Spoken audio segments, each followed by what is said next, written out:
नमस्कार, परभणी न्यूजमध्ये आपलं स्वागत करतो. मी दिलीप बनकर. पाहूया आजच्या ठळक घडामोडी. पालम तालुक्यातील पेठ शिवणीमध्ये व्यापाऱ्यावर जीवघेणा हल्ला. तंटामुक्ती अध्यक्षाच्या भावासह 2 मुलावर गुन्हा दाखल.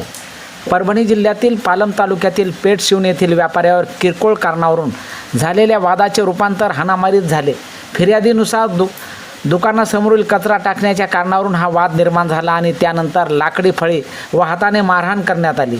या घटनेत फिर्यादी जखमी झाला असून त्यांच्यावर शासकीय रुग्णालयात उपचार करण्यात आले आहेत. या तक्रारीवरून पालम पोलीस ठाण्यात गुन्हा दाखल करण्यात आला आहे. या प्रकरणात तंटामुक्ती अध्यक्ष बालाजी बर्डे यांचे भाऊ आणि 2 मुलावर मारहाण, दुखापत व जीवे मारण्याची धमकी दिल्याप्रकरणी गुन्हा दाखल झाल्याची माहिती समोर आली आहे. फिर्यादीने हल्लेखोराकडून पुन्हा गावात आल्यास जीवे मारण्याची धमकी दिल्याचीही आरोप केला आहे. या घटनेमुळे पेठ शिवणी परिसरात मारहाण करतानाचे दृश्य सीसीटीव्ही कॅमेऱ्याचे कैद झाले असून समोर आलेला हा प्रकार आपण बघत आहात. परभणी न्यूज संपादक दिलीप बनकर, परभणी. आणि याचबरोबर हे बातमीपत्र संपलं. पुन्हा भेटूया पुढील बातमीपत्रात. शहरातील ताज्या घडामोडी जाणून घेण्यासाठी पाहत राहा परभणी न्यूज.